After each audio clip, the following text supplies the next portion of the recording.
Club History, the show where we share our favorite stories from Boston history. This is episode 64, Harvard Indian College, Promises Broken and Kept. Hi, I'm Jake. And I'm Nikki. This week, we're going to discuss the commitment written right into Harvard's charter to educate the Native American youth of Massachusetts. We'll look at the early, mostly unsuccessful efforts to create an Indian college on the Harvard campus, the abandonment of that plan after King Philip's War soured the English settlers on their earlier plans for Christianizing the Native Americans, and how modern scholarship is helping to rediscover this legacy and rededicate Harvard to embracing Native American students. But before we talk about the Harvard Indian College, it's time to take a look at this week's featured historic site and upcoming event. Since this week's show is about the intersection between Native Americans and the English settlers in the early Massachusetts Bay Colony, we wanted to highlight a Native American historic site in Boston this week. Unfortunately, not a lot have survived almost 4 centuries of development. There are places where important archaeological discoveries have been made, like a shell midden that marked a large Indian encampment on the ground that's now Boston Common, or the fish weir that was discovered in the Back Bay during construction of the Boylston Street subway that indicates that natives inhabited the area for at least 5,000 years. However, there's not much to see if you visit those locations. There's a lot to see if you visit the Peabody Museum of Archaeology and Ethnology, but we already covered that a couple of weeks ago. So we're going to journey out of Boston for your site this week. Just across the Neponset River, our southerly neighbor Quincy has preserved a Native American historic site. Just off of Wollaston Beach, near the corner of Quincy Shore Drive and Squantum Street, there's a small, rocky hill called Moss-Watusit Hummock. In the pre-contact era, and in the very earliest days of the Bay Colony, this hill belonged to an important sachem of the Massachusetts people named Chickatawbit. Chickatawbit's main seat of power was at a place called Conahasset, near today's Scituate. Moss-Watusit was a sort of outpost, or a secondary home, that might have been used seasonally. It was at Moss-Watusit that he met with the Pilgrim leader Miles Standish in 1621, and from there that he journeyed to Boston to break bread with John Winthrop in 1631. Winthrop's journal from March of 1631 records one of the earliest of many visits. Chickatawbit came with his sannops and squaws and presented the governor with a hogshead of Indian corn. After they had all dined and had each a small cup of sack and beer, and the men tobacco, he sent away all his men and women. Himself and one squaw and one sannop stayed all night, and, being in English clothes, the governor set him at his own table, where he behaved himself as soberly as an Englishman. The next day after dinner, he returned home, the governor giving him cheese and peas and a mug and some other small things. The name Moss-Watusit is often translated to mean Arrowhead Hill, based on a mid-18th century account that said, arrowheads are called in their language moss or mons, with the O nasal, and hill in their language is Watusit. But some alternate translations say that it's site of the great house. As the English became acquainted with Chickatawbit, they would use the name Moss-Watusit, or Massachusetts, to refer to the tribe, the land, the bay, and eventually the colony. Unfortunately, Chickatawbit's relationship with Winthrop and the people of Boston was short-lived. Winthrop's journal from 1633 records an event that is no less tragic for being entirely typical of the relationship between the natives of New England and their new neighbors. November 1633. A great mortality among the Indians. Chickatawbit, the Sagamore of Neponset, died, and many of his people. The disease was smallpox. Some of them were cured by such means as they had from us. Many of their children escaped and were kept by the English. Today the hummock has some interpretive signs and a short trail around its perimeter. It's an easy walk from the public parking areas at Wollaston Beach, or a 25-minute walk from the North Quincy Red Line station. And for our upcoming event this week, we're returning to the Massachusetts Historical Society. On Wednesday, February 7th, MHS is hosting a talk by Lisa Brooks of Amherst College and Christine DeLucia of Mount Holyoke. They'll be discussing their recent work viewing King Philip's War from new perspectives.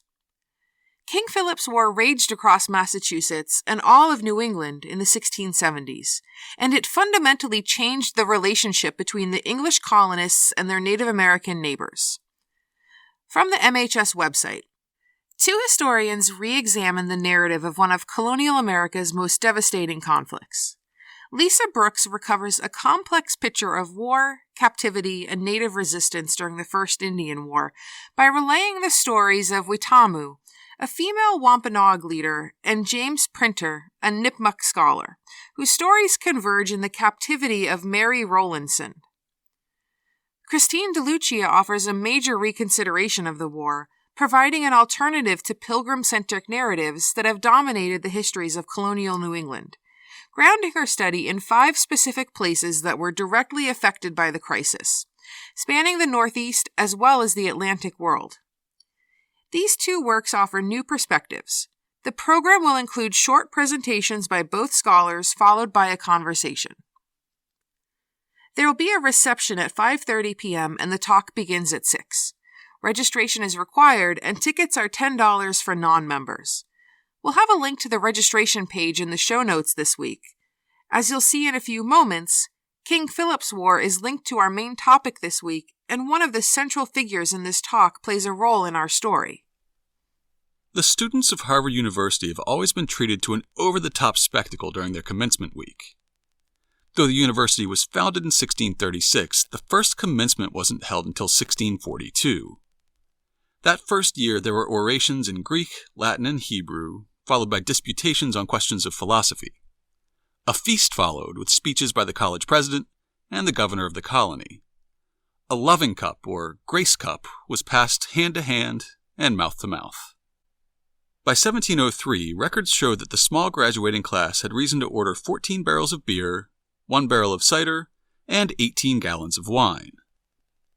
The commencement feast slowly grew to become a commencement week, full of celebrations both somber and frivolous. In 2011, commencement week began on Tuesday with an address by National Book Award winner Joyce Carol Oates, and wrapped up on Friday with an address by Indira Gandhi Prize for Peace, Disarmament, and Development winner Ela Bhatt. In between, the graduates were honored with a number of dinners, ceremonies, and speeches, including this one, where comedian Amy Poehler makes a joke about the man in a chicken suit who would go on to become our president.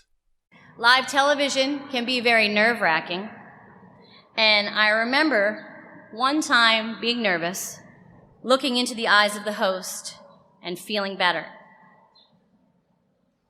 I should point out I was wearing a chicken suit at the time. The host was Donald Trump. He was wearing a bigger, more elaborate chicken suit. I looked into his eyes. I saw that he looked really stupid, and I instantly felt better. Folks, I checked it out, and that skit is real, but there's a conspiracy theory that says that it's been suppressed from online sources and DVD collections. You know our rings, come with me, celebrate. Chocolate, you know these ladies are good for you. Chop, if you want blue cheese, there'll be another extra. Half a wing. The sketch, by the way, has actually been removed, I don't know why, from Hulu, from some of SNL's greatest hits. It's unclear why. On Thursday, May 26, 2011, one of the graduates eagerly waiting to receive that coveted Harvard diploma was Tiffany Smalley. Smalley grew up on Martha's Vineyard as a member of the Wampanoag tribe of Aquinnah. When she walked down the aisle to receive her degree, she would be the first Wampanoag to do so since 1665, a gap of 346 years. Harvard was founded in the early years of Massachusetts Bay Colony in hopes that the new province would one day be able to educate its own clergy rather than convincing new ministers to immigrate from England. A pamphlet published in 1643 sums it up. After God had carried us safe to New England, and we had builded our houses, provided necessaries for our livelihood, reared convenient places for God's worship, and settled the civil government, one of the next things we longed for and looked after was to advance learning and perpetuate it to posterity, dreading to leave an illiterate ministry to the churches when our present ministers shall lie in the dust. Just 6 years after John Winthrop and his Puritan followers settled on the tiny peninsula they called Boston, the Great and General Court of Massachusetts met on September 8, 1636. The court agreed to give £400 toward a school or college, whereof £200 to be paid the next year, and £200 when the work is finished, and the next court to appoint where and what building. The next court met in November of 1637 and decided, the college is ordered to be at Newtown. Then, in May of 1638, they decided, it is ordered that Newtown shall henceforward be called Cambridge. When the Great and General Court was debating what town and building to use for the new college, a Puritan minister in Charlestown fell ill. John Harvard was just 30 years old, but he had acquired a case of consumption and was soon on his deathbed. The other ministers from towns around Massachusetts Bay would visit him during his slow decline. Knowing that Harvard was a graduate of Emmanuel College back in England, many would give him updates on the slow but steady progress they were making toward establishing a college of their own at Newtown, or Cambridge, as they were getting used to calling it. John Harvard had a lifelong love of learning. He was the son of a butcher, born in Surrey in 1607. The family attended the same church as William Shakespeare, and the father, Robert Harvard, held important positions at the parish school. John went through the parish school but was pushed into an apprenticeship rather than higher education. After a series of tragic deaths and hopeful remarriages, John found himself one of the sole surviving heirs to the growing fortune of the much smaller Harvard family. He used his inheritance to pay his own way to Emmanuel College in 1627, where he earned an M.A. by 1635 and was ordained as a Puritan minister. In 1636, he married a woman named Anne Sadler, and by the summer of 1637, the happy couple had boarded a ship for New England to start a new life. Just over a year later, John Harvard died on September 14, 1638. Before he did, he dictated a new will to Anne, disposing of the sizable fortune he had inherited from his father, his brother, and his mother, who had in turn inherited a small fortune from her second husband. The couple hadn't yet had any children, so John knew what he wanted to do with his money. He willed half to Anne, and stipulated that the other half should go to the new college at Newtown. This endowment was about £800, or twice what the college had gotten from the colonial government. Almost as valuable as the money, John Harvard also willed his scholars' library, some 400 books, to the school. In gratitude, the Great and General Court gave the school a new name the following March. It is ordered that the college agreed upon formerly to be built at Cambridge shall be called Harvard College. In 1650, the Great and General Court granted Harvard a formal charter, which set up the president and fellows of the school as a governing board. Now considered the oldest corporation in the Americas, the Harvard Corporation still acts as the highest level of governance over the university. In that 1650 charter, there is one line that sounds an odd note to the modern reader.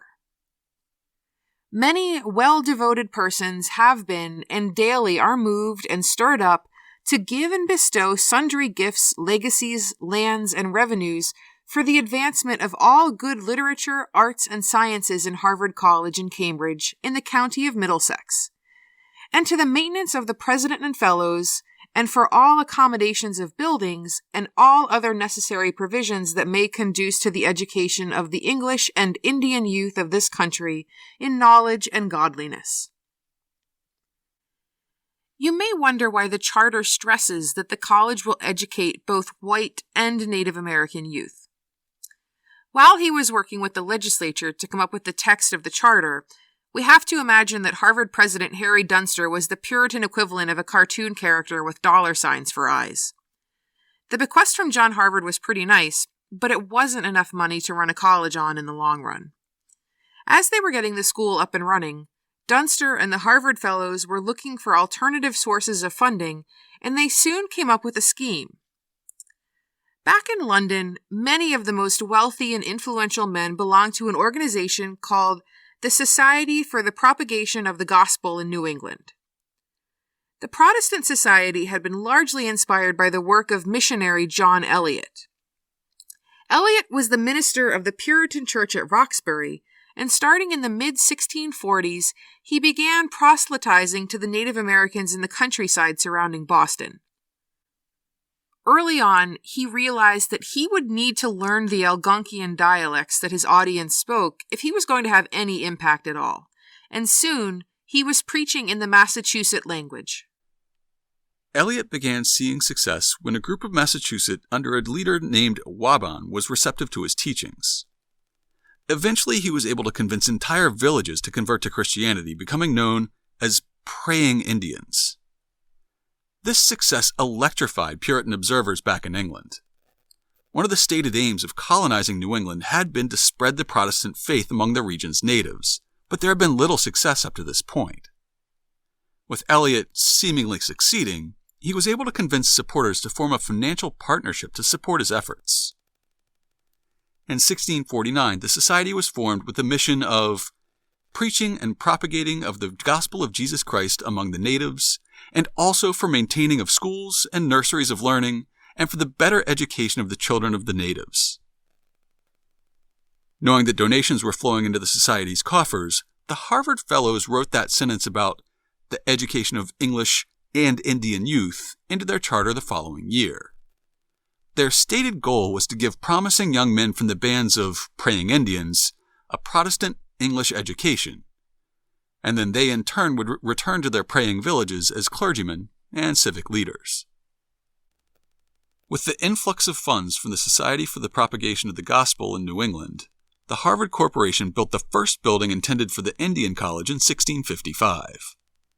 It was the fourth building on Harvard Yard, the second built for instructional use, and the first brick building on the campus. In 1934, an architectural historian did an exhaustive study of the cost of building materials, the designs of surviving buildings from the same time period, contemporaneous maps and sketches of the Harvard campus, and other sources to create a conjectural reconstruction of the building. The resulting image, which we'll have in the show notes, reveals a long, narrow building with 3 chimneys and 2 doors. The 2-story building was designed to house 20 students, including up to 6 Native American scholars. It had instructional space, quiet nooks for studying, and a print shop. When those 2 doors opened in 1656, there were no Native American students enrolled at the Harvard Indian College. Instead, the white sons of English settlers moved into the Indian College for the first 5 years, while promising Massachusetts students were sent to prep schools in Roxbury, Dorchester, and Boston. Before they could attend Harvard, they had to be proficient in Latin, Greek, and of course English.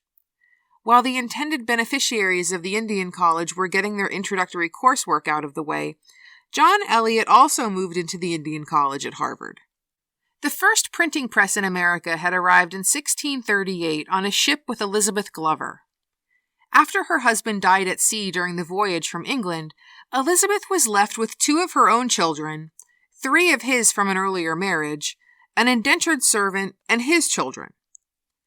Since law and custom at the time didn't allow a woman to own property or operate a business independently, Elizabeth reached an agreement with the indentured servant, Stephen Day, and his son Matthew, to operate the press on her behalf. Arriving in Cambridge, Elizabeth Glover leased out the land she had inherited and used the money to purchase a large house. The print shop was installed on the first floor, where the 1639 Oath of a Freeman was pressed, the first printed page in British North America. Within a few years, she was remarried to Henry Dunster, the president of Harvard College. As a married couple, management of her print shop fell to Dunster. At the time, it was located in their home. After Elizabeth's death in 1643, Henry continued to operate the press for a decade or more. And when the new Indian College building was completed, the printing press and all of the supporting materials were moved into space in the new building that had been set aside for them. In the early 1650s, John Eliot embarked on the project for which he is perhaps best remembered. He set out to translate the Christian Bible into Algonquian. a Massachusetts schoolteacher named John Sassamon worked with him as a translator. Then later a Nipmuc man whose name is most commonly recorded as James Printer worked to proof their translations and set the type to print them on the press that had been Elizabeth Glover's. When the Bible was finally published in 1663, it was the first Bible printed in the American colonies in any language. It was also a great victory for Eliot and the Society, as a central tenet of the Puritan religion held that faith in Christ could only be attained through prayer and reading the Bible. Finally, the Puritans' native neighbors could read the Bible in their own language. John Sassamon and James Printer both spent time on the Harvard campus. John Eliot encouraged Sassamon to take classes, though the Indian College was not yet in operation. Printer worked in the Harvard Indian College building, where the press was housed. However, they were both older and aren't considered students of the Indian College. The first class of students was still in prep school, getting their Harvard prerequisites out of the way. Unfortunately, the crowded conditions of a prep school proved to be the perfect breeding ground for European diseases that these promising Native American students had no immunity to. Consumption seemed to take the heaviest toll, greatly reducing the number of Native students who would matriculate to Harvard. Finally, 2 Wampanoag boys had completed their training in Greek and Latin and were ready to begin studying at Harvard in 1661. Joel Eacombs was the son of an interpreter who had worked with the missionary Thomas Mayhew. Caleb Cheeshatomic was the son of an important sachem, and we do apologize if we've mispronounced either of these names. Both were members of the Yaquina Wampanoag tribe from Martha's Vineyard. The Society for the Propagation of the Gospel in New England supported the students with clothing, books, paper, ink, and paid their tuition. By all accounts, they were every bit the equal of their English classmates. The 1665 college bylaws give a hint as to what their education experience was like. In the first year after admission, for 4 days of the week, all students shall be exercised in the study of the Greek and Hebrew tongues, only beginning logic in the mornings towards the latter end of the year, unless the tutor shall see cause by reason of their ripeness in the languages to read logic sooner. Also, they shall spend the 2nd year in logic with the exercise of the former languages, and the 3rd year in the principles of ethics, and the 4th in metaphysics and mathematics, still carrying on their former studies of the week for rhetoric, oratory, and divinity. One source says that John Winthrop the Younger, the son of Boston founder John Winthrop, and then governor of Connecticut, witnessed an oral examination taken by both students in Latin in 1663, and that they acquitted themselves well. Winthrop also sent an essay written by Caleb Cheeshatomic in the same year to Robert Boyle, who in turn deposited it in the archives of the Royal Society in London, where it remains today. Titled Honoratissimi Benefactores, the essay is written in Latin as a note of thanks to the honored benefactors in Old England who had supported his education. It opens with a long allusion to a lyre that Orpheus received from Apollo, before the closing paragraphs heap praise on the Society's donors. The Lord delegated you to be our patrons, and he endowed you with all wisdom and intimate compassion, so that you may perform the work of bringing blessing to us pagans, who derive our life and origin from our forebears. We were naked in our souls as well as in our bodies.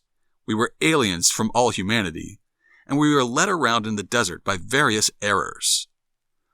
O threefold and fourfold, most illustrious and most loving men, what kind of thanks, if not the greatest and most immense, should we give to you, for that you have supported us with an abundance of all things for our education and for the sustenance of our bodies. You have poured forth immense, the greatest resources. Even though we cannot commensurately reciprocate your kindness and that of our other benefactors, we do hope, however. We are not left alone praying before the Lord with importunate supplications for those pious and merciful men who are still in the old England, who dispersed so much gold and silver for us to obtain the salvation of our souls, and for you as well, who were instruments like aqueducts in bestowing all these benefits upon us. Most devoted to your dignity, Caleb Cheeshatomic. Although his writings didn't survive, sources from the time imply that Joel Eacombs was seen as an even more promising student. Writing later about Caleb and Joel, Daniel Gookin, superintendent of the Praying Indians, would say, "These two were hopeful young men, especially Joel, being so ripe in learning that he should, within a few months, have taken his degree of Bachelor of Art in college. He was a good scholar and a pious man, as I judge. I knew him well, for he lived and was taught in the same town where I dwell. I observed him for several years after he was grown to years of discretion, to be not only a diligent student, but an attentive hearer of God's word, diligently writing the sermons and frequenting lectures, grave and sober in his conversation." Both of our young Wampanoags were scheduled to march in the commencement ceremonies with the class of 1665. Joel Eacombs was expected to be the class valedictorian. However, while Caleb did walk and receive his baccalaureate from Harvard, Joel did not. Returning to Daniel Gookin, he recorded, "He took a voyage to Martha's Vineyard to visit his father and kindred, a little before the commencement, but upon his return back in a vessel with other passengers and mariners, suffered shipwreck upon the island of Nantucket.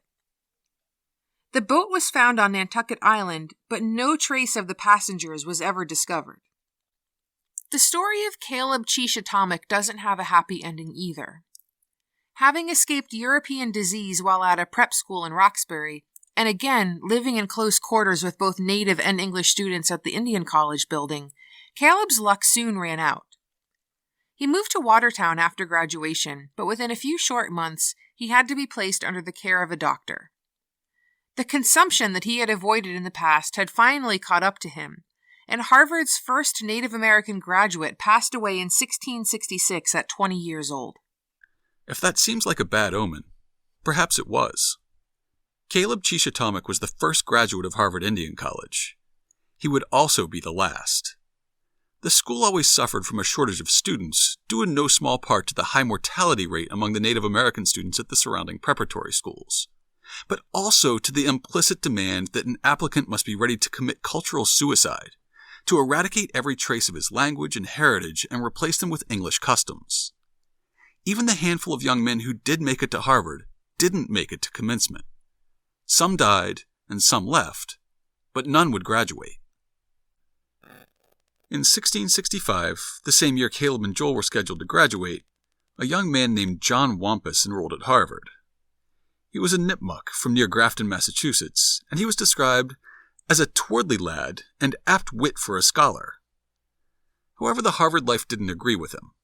After just 1 year on campus, he left and went to sea.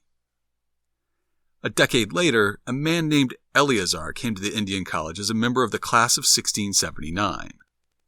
He's believed to have been a Wampanoag, although his exact home and tribal affiliation aren't known. Like Caleb Chichatomic, a fragment of Eleazar's writing remains. He wrote an elegy to a teacher named Thomas Thatcher, composed in the form of a poem in Latin, with the last 4 lines in Greek. Cotton Mather would use a fragment of it as an epitaph for Thatcher in his work Magnalia Christi Americana. Unfortunately, Eleazar died of smallpox in 1679, before reaching graduation. At the same time, King Philip's War destroyed the previously harmonious relationship between the English colonists and their Native American neighbors. Although the rising tensions that led to war are too complex to get into here, one of the events that immediately precipitated the outbreak of violence was the murder of John Sassamon. The Massachusetts man, who had worked closely with John Eliot in preparing the first Algonquian Bible, was found under the ice of a pond near Plymouth. A jury sentenced 3 Wampanoag followers of Metacomet, or King Philip, to death. Soon war broke out. It would be the bloodiest conflict per capita in American history, with over 3,000 Native Americans killed, along with about 1 in every 10 military-aged English settlers. The praying Indians were herded into camps on the Boston Harbor Islands, where they died in droves of starvation, disease, and exposure. After the war, the Puritans would never again be optimistic about converting their Native American neighbors to Protestantism and European-style farming. The Harvard Indian College was mostly abandoned, and in 1698 it was torn down and the bricks were recycled in another college building. There's an interesting entry in the notes from a 1685 meeting of the Society for the Propagation of the Gospel held in London.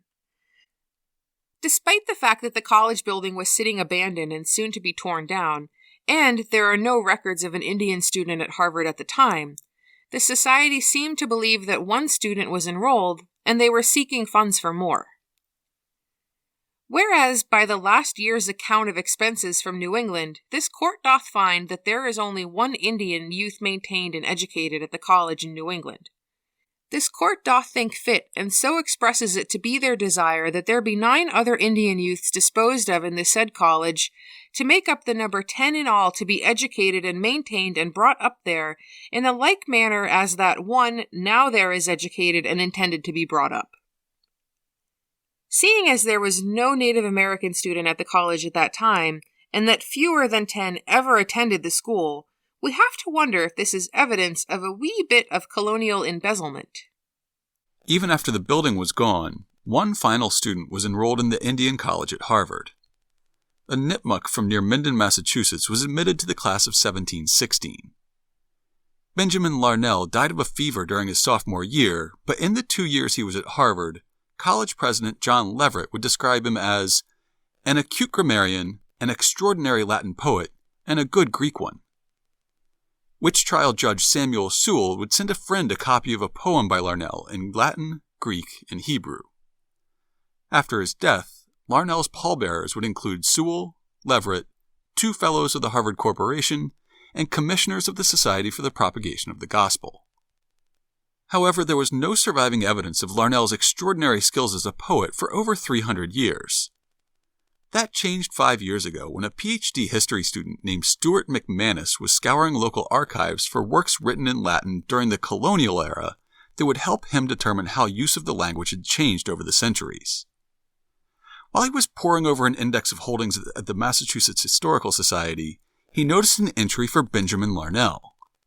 It predated Larnell's time at the Indian College, so nobody had made the connection before. In fact, it was written when Larnell was probably only 15 or 16 years old. At the time, young Benjamin was a student at Boston Latin School, where he was being prepped for a course of study at Harvard. He was a few years ahead of his schoolmate Benjamin Franklin, and he was an exceptional enough student to be allowed to skip 2 grades. As a school assignment, he created a Latin versification of the classic prose fable The Fox and the Weasel by Aesop. Now that it's been rediscovered, this single page makes just 3 surviving documents created by the students of Harvard Indian College. The discovery of Benjamin Larnell's long-lost poem marks the culmination of a gradual rediscovery of the legacy of the Indian College. After King Philip's War, the school was largely forgotten or erased from public memory. Only since the 1990s has the school been rediscovered.